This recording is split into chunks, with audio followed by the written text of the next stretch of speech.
Good morning friends, I hope आप सब बहुत अच्छे होंगे। आज हम लोग नॉन फाइनाइट वर्ब के एक पार्ट इन्फिनेटिव को पढ़ेंगे।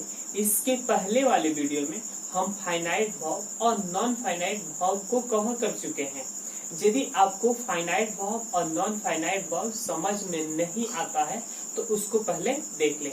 आज हम लोग नॉन फाइनाइट के एक पार्ट इन्फिनेटिव को पढ़ेंगे। तो देखिए, infinitive to plus base form को इन्फिनेटिव कहा जाता है, यानी किसी भी वर्ब के पहले टू लग जाता है तो उसे इन्फिनेटिव कहा जाता है। जैसे to go, to be, to want, to teach, she wants to be a doctor. तो देखिए, इसमें टू बी के पहले टू लग गया ना, तो ये टू बी इन्फिनेटिव हो गया। I want to improve my English। देखिए, want के बाद टू प्लस V1 आ गया इन बेस फॉर्म, तो ये टू इम्प्रूव इन्फिनेटिव हुआ। हम आपको बताएंगे कहाँ से सबसे ज्यादा क्वेश्चन आपके एग्जाम में आते हैं। तो काइंड्स ऑफ इन्फिनेटिव, तो इन्फिनेटिव दो प्रकार के होते हैं। पहला फुल इन्फिनेटिव कहिए या इन्फिनेटिव विद टू कहिए या इन्फिनेटिव, और सेकेंड होता है बेयर इन्फिनेटिव। तो चलिए पहला हम लोग पढ़ेंगे इन्फिनेटिव। तो देखिए, टू प्लस बेस फॉर्म, यानी इसमें हमेशा टू प्लस बेस फॉर्म ही होगा, बिना टू का ये नहीं आएगा। और आपके एग्जाम में पूछा जाता है कि ये टू प्लस बेस फॉर्म कहाँ पे यूज होता है। तो आपको याद रखना होगा कुछ वर्ब्स के नाम, वो हम बता दें, हम राइमिंग ऑर्डर में बताएंगे कि आपको इजीली रिमेम्बर हो जाए। तो फर्स्ट कुछ ऐसे वर्ब्स हैं जिसके बाद ऑब्जेक्ट प्लस फुल इन्फिनेटिव का यूज होगा। हम आपको ये वर्ब्स राइमिंग ऑर्डर में बताएंगे ताकि आपको इजीली रिमेम्बर हो जाए। तो चलिए, advise, allow, order, request, command, permit, want, warn, show, instruct, invite, expect, oblige, encourage, forbid, persuade, want, teach, urge, show, remind, etc के बाद always object plus full infinitive का ही यूज होता है। जैसे she advised me to walk in the morning। तो देखिए, advised इसके बाद me ऑब्जेक्ट हो गया और उसके बाद to walk इन्फिनेटिव हो गया। सेकेंड, अब कुछ ऐसे वर्ब्स हैं जिसके बाद हमेशा टू प्लस बेस फॉर्म का यूज होता है।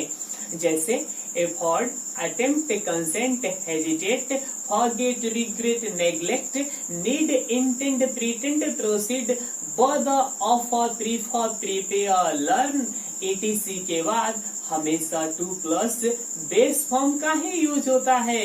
जैसे He intends to buy a car। He intends to buy a car। इस सेंटेंस में देखिए, intends के बाद टू प्लस बेस फॉर्म का यूज हुआ है या नहीं। तो टू प्लस बाई यहाँ पे इन्फिनेटिव हो गया।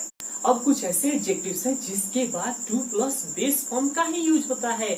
जैसे glad, pleased, surprised, shocked, stupid, able, unable, fit, right, wrong, lucky, likely, ready, etc के बाद always to plus base form का ही यूज होता है।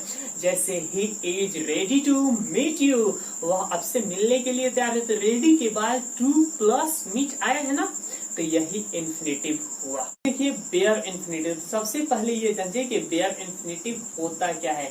आप बेयर मीन्स क्या होता है? बेयर मीन्स होता है नंगा, खाली, यानी इसके पहले टू कभी नहीं आता है। जैसे लर्न, रीड, टीच, अब इसके पहले टू टीच, टू लर्न कीजिएगा तो वो बेयर इन्फिनेटिव नहीं कहलाएगा। तो बेयर इन्फिनेटिव जिसके पहले टू का यूज नहीं होगा और इन्फिनेटिव जिसके पहले टू का यूज होगा। तो अब देखिए इसका यूज कहाँ होता है। फर्स्ट देखिए, बेयर इन्फिनेटिव जहां से आपके एग्जाम में सबसे ज्यादा क्वेश्चंस आते हैं। तो had better, had rather, had सुनर, वुड रेदर, वुड सुनर के बाद ऑलवेज बेयर इन्फिनेटिव का ही यूज होता है। जैसे I would rather die than beg. देखिए, वुड रेदर के बाद बेस फॉर्म डाई आया है और देन के बाद भी बेस फॉर्म का ही यूज होता है। तो ये दोनों वर्ड यानी डाई और बेग बेयर इंफिनिटिव हुआ, और इसके पहले आप टू का यूज कीजिएगा तो गलत होगा। सेकेंड देखिए वर्ब्स ऑफ सेंसेस, यानी ज्ञान इंद्रिया जो हमारी है ना, और उससे जो ज्ञान मिलता है, जैसे आंख से देखना, कान से सुनना। तो जैसे देखना सुनना के बाद यानी see, hear, feel, smell, notice, watch, और साथ साथ आप एक मेक याद रखिए। इसके बाद ऑब्जेक्ट हो तो हमेशा बेयर इंफिनिटिव का ही यूज होता है। जैसे आई सा हिम गो देयर। अब सा देखिए आंख से देखते हैं हम लोग, सा ऑब्जेक्ट हो गया, और अब गो के बदले टू गो लिखेगा तो गलत होगा। और ये भी याद रखिए कि जब इसका यूज पैसिव वॉइस में हो तो वहां पे टू प्लस बेस फॉर्म का यूज होता है। जैसे he was seen to go there. अब टू गो के बदले गो का यूज कीजिएगा तो गलत होगा। सेकेंड देखिए, यदि दो ठो infinitive and a but except से जुड़ा हो तो पहला infinitive to plus base form होगा, लेकिन जो सेकेंड इंफिनिटिव होगा वो ओनली बेस फॉर्म ही होगा। जैसे he wants to come and meet you। देखिए wants to come end हो गया, और इसके पहले to come आया है फुल, और उसके बाद meet, और meet के बदले आप to meet कीजिएगा तो गलत होगा। नेक्स्ट देखिए but या except के पहले do does did का यूज होता है, तो वहां पे बेयर इंफिनिटिव का ही यूज होता है। जैसे he does nothing but laugh। अब देखिए नथिंग बट हो गया, और नथिंग बट के पहले डज का यूज हो जा रहा है तो लाफ का ही यूज होगा। अब टू लाफ का यूज नहीं कीजिएगा, लेकिन बट एक्सेप्ट के पहले डू डज डिड को छोड़कर कोई भी वर्ब हो तो ये बट या एक्सेप्ट के बाद फुल इंफिनिटिव का यूज होगा, यानी टू प्लस बेस फॉर्म का यूज होगा। जैसे ही वांट्स नथिंग बट। नेक्स्ट देखिएगा can, could, shall, should, will, would, may, might, must के बाद ऑलवेज बेस फॉर्म का ही यूज होता है। जैसे शी कैन टीच यू। तो देखिए कैन के बाद टू टीच आप लिखिएगा तो गलत होगा। अगला देखिएगा लेट के साथ भी, चाहे वो एक्टिव वॉइस में हो या पैसिव वॉइस में हम यूज कर रहे हैं, दोनों कंडीशन में बेस फॉर्म का ही यूज होगा। और ये भी याद रखिए कि लेट के बाद ऑब्जेक्टिव फॉर्म का ही यूज होगा। जैसे लेट हिम गो देयर। तो देखिए लेट के बाद हिम ही लिखिएगा तो गलत होगा, और जो गो है वो बेस फॉर्म है।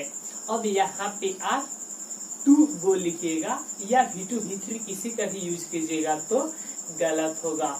तो लेट हिम गो, गो आपका बेयर इंफिनिटिव हुआ। इसका यूज पैसिव में हम कह रहे हैं, तो लेट हिम गो देयर, तो ही वाज लेट।